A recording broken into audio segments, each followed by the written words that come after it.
Would you know how to contact 911 for a loved one who lives in a different state? Many people assume that if you call 911 in your local area, that they'll be able to connect you to the municipality that your loved one lives in, but that's not always the case. Join me for this week's episode with Rebecca Murphy from Maryland, who shares her story of FaceTiming her dad in Florida when he fell through the attic onto the concrete garage floor below and was severely injured. She shares her harrowing account of events and offers tips to help make sure that you never end up in this kind of panic. You can be prepared. So stay tuned to learn how to call 911 for someone living in another state and other technology solutions for connecting to emergency services.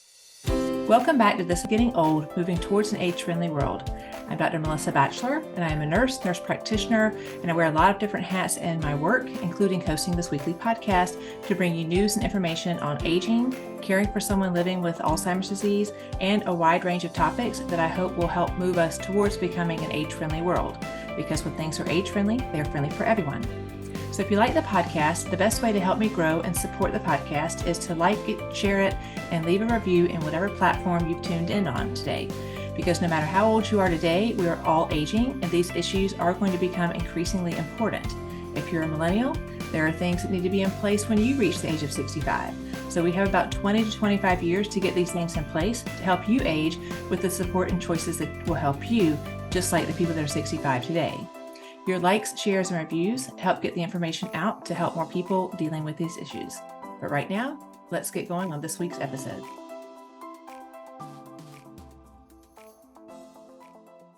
So now let's dive into this week's episode where we're going to be talking about how to call 911 for someone who's living in another state. And I'm joined by Rebecca Murphy. And this is a really important topic that actually you brought to my attention. It's important for family members who may be living in a different state who are, caring for an aging parent, but really for any caregiver, spouse, or parent who may be traveling and you just end up needing to call 911 when you're not in the same place as that person is. So maybe just tell us a little bit about what happened, kind of set the stage. Sure. So as many people with aging parents know, sometimes they aren't aware of their limitations. And my dad decided that he wanted to go up into the attic to fix something. He then proceeded to try to walk on drywall, which was not very successful, and ended up falling 12 to 15 feet onto concrete in the garage. From my perspective on FaceTime with him, all of a sudden I go from me slightly annoyed with him for doing something stupid to all of a sudden hearing him screaming on the floor 12 to 15 feet below me. I'm looking at the roof or the ceiling, and I can't, there's nothing I can do. And it was at that moment that I realized I didn't have his address. So I guess that the first lesson is make sure you have your loved ones' addresses. Luckily, was able to get it from family members. Thankfully, thought to call EMS first. I looked up the local EMS station closest to where he lived and called them. And they said that they were responding, but to call 911 to get an actual dispatch. And I said, I'm in Maryland. He's in Florida. That's not going to work. And they insisted it would. And lo and behold, it did not work. So you're FaceTiming your dad. He goes up in the attic. He falls. You hear him, you hear the phone go crack, splaying around. You hear him. So you know that he's hurt. But you didn't call 911 from your phone. You actually called EMS in Florida first, and then they told you to call 911 in Maryland. Yes. And as an engineer who has at least some understanding of how these systems work, I was like, this is not going to work. There's no way this is going to work. And they told me to call 911 in Maryland. And when I did that, they didn't have any way to get a hold of, they didn't have any way to dispatch folks in Florida. So what did they do? They gave me a phone number to the wrong city. My dad was in Palm City, and this is Palm Springs. Now I had nothing to go off of because the only lead I'd been given by my local 911 center was, a phone number. What I later learned was connecting to a desk maybe 300 miles away from where my dad actually was. Right. So how did you know the EMS number for him I locally? Googled it.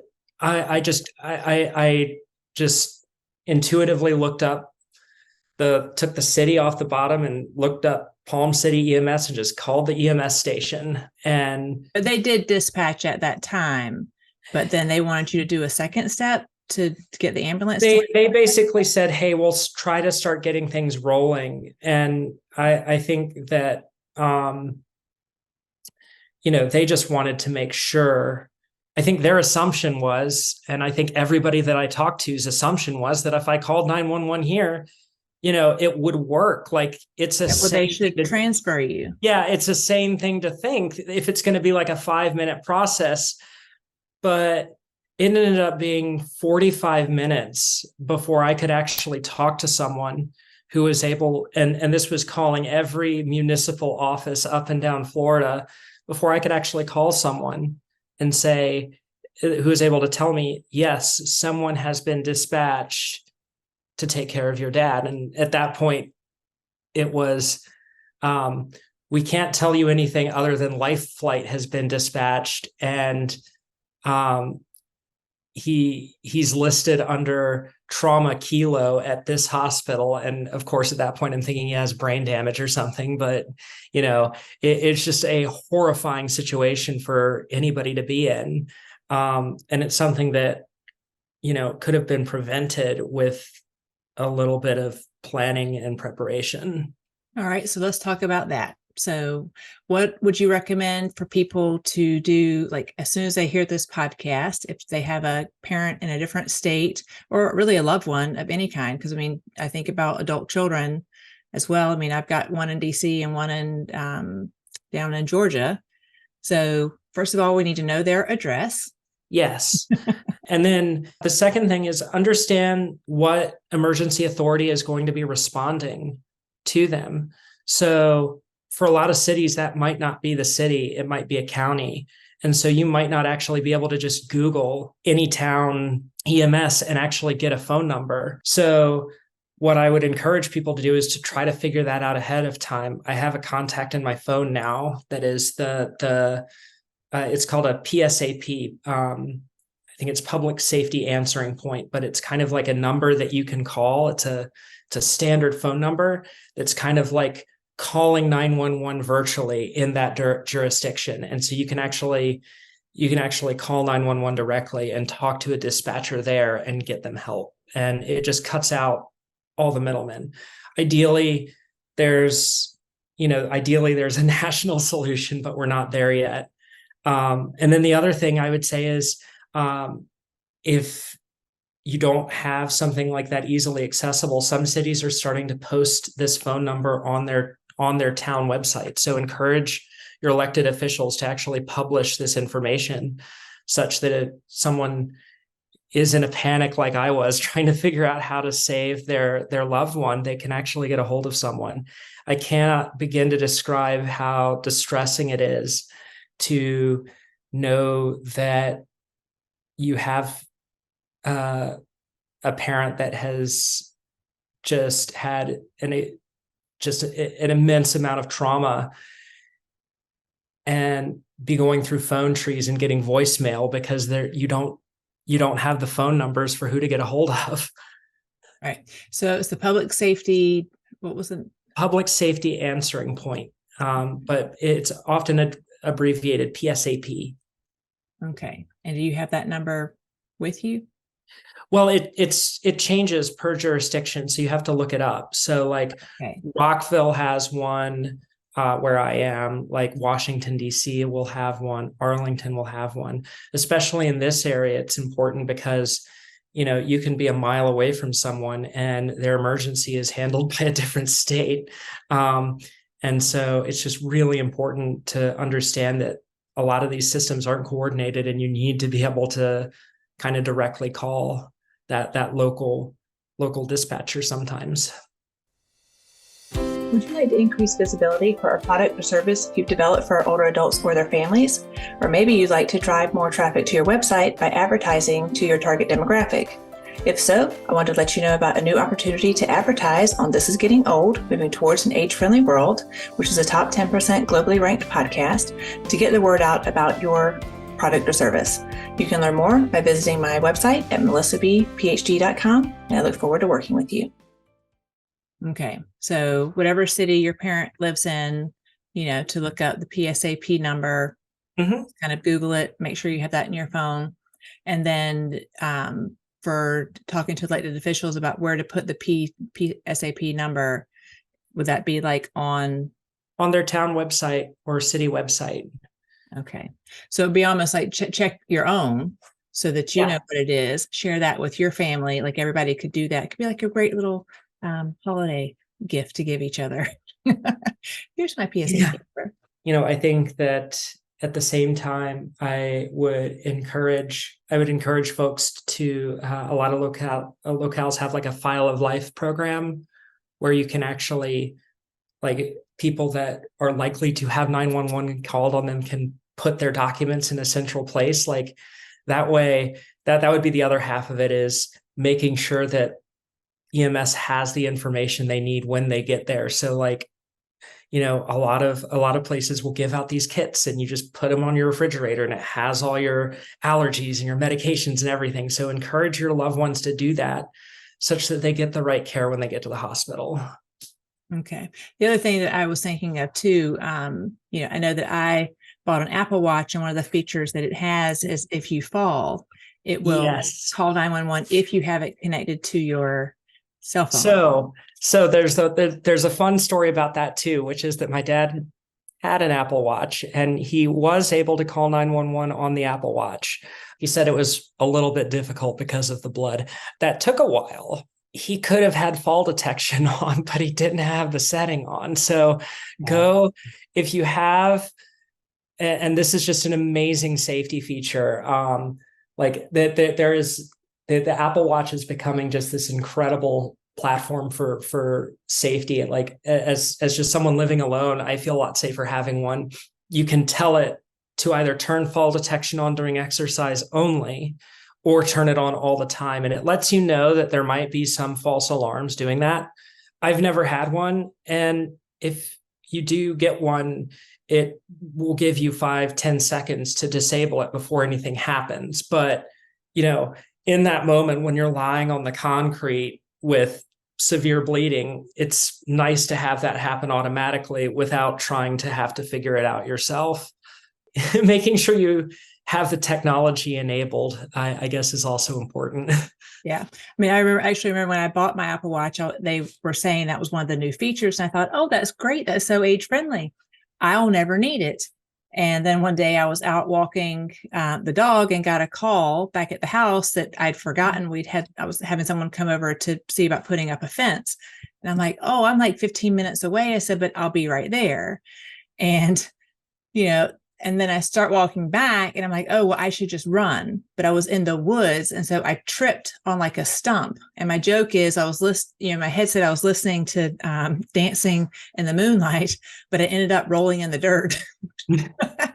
But the watch, it continued to go off. It was vibrating on my wrist. It's like, hey, you appear to have been falling. You appear to have fallen. Are you okay? And, and I was okay. My dignity was hurt, but even in my Apple Health app, it still has logged that fall, for me. So, I think sometimes people think about when you're in your own home, if you have like a life alert, something like that. I mean, that will call 911 for where you are. But it would be interesting I bet that an Apple Watch, no matter where you were, like if you were in the US, and obviously if you're in a different country, it might not. If you have a if you have a cell-enabled Apple Watch. And the setting.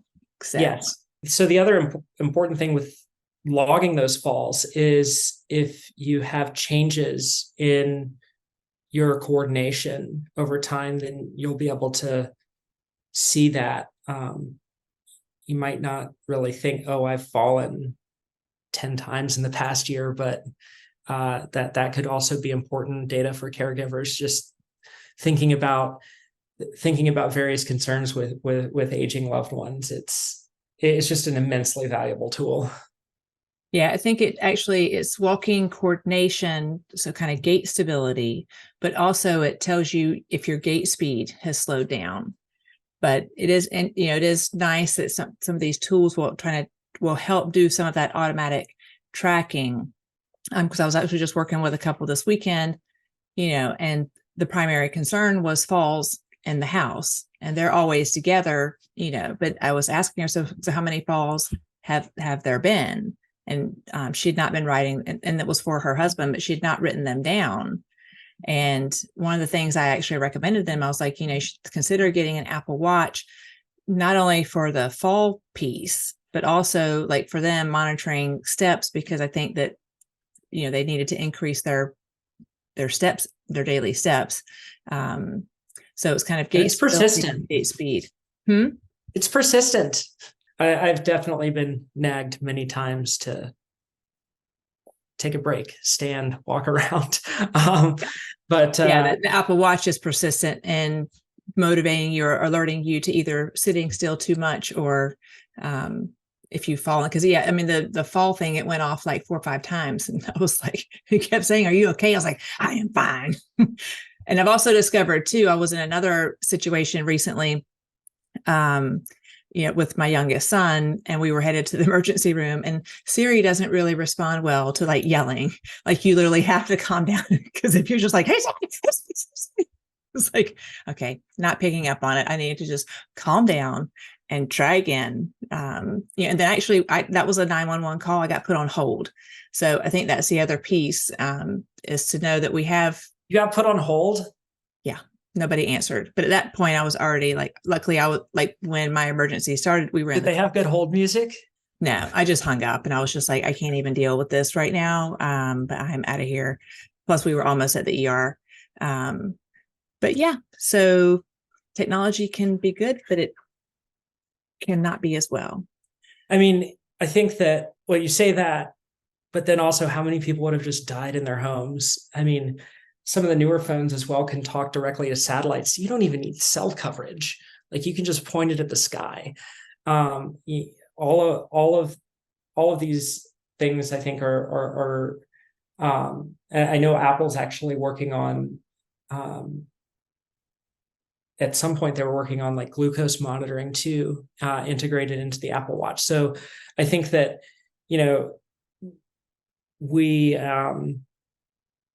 we need to leverage these technologies, but then I guess as a software engineer, I'll also pivot and say, be very careful and make sure that you trust the company that you're buying these products from.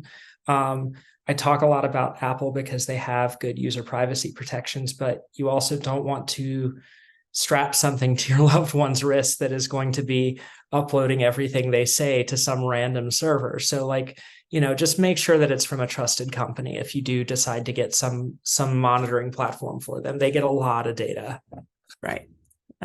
All of our technologies do. So, well, anything else to add before we close out? I think that's it. I really appreciate the opportunity to chat today. I think this is a really, really important issue, and I'd love to see, in an ideal world, we'd have something at a federal level where there's just some giant spreadsheet. I guess my 911 dispatcher might have even been able to benefit from that, apparently. But in the meantime, put those numbers in your phones. Yeah, it is interesting. Some of the things that you don't realize aren't in place until you need them. Yeah. So, well, thank you very much for bringing this issue to my attention and for sharing your story and sharing the resources. Again, that's being sure that you look up the public safety answering point for the city or the municipality that your loved one lives in. Make sure that you have that in your phone in addition to their address. And and then thinking about other technologies and interventions that might be helpful for someone, in case you happen to not be FaceTiming them when an emergency arises. So exactly. Yeah. So thank you very much.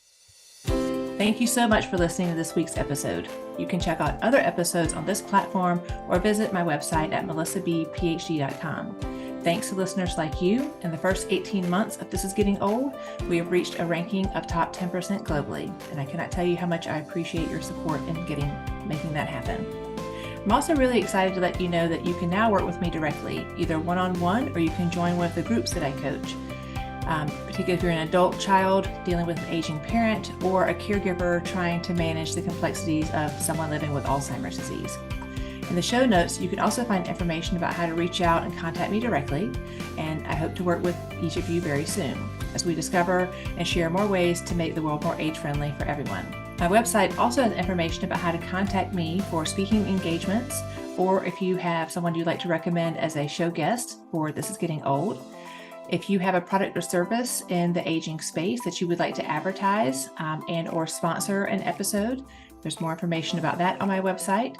And you can also find books and courses that I developed and learn more about the products and services that I recommend.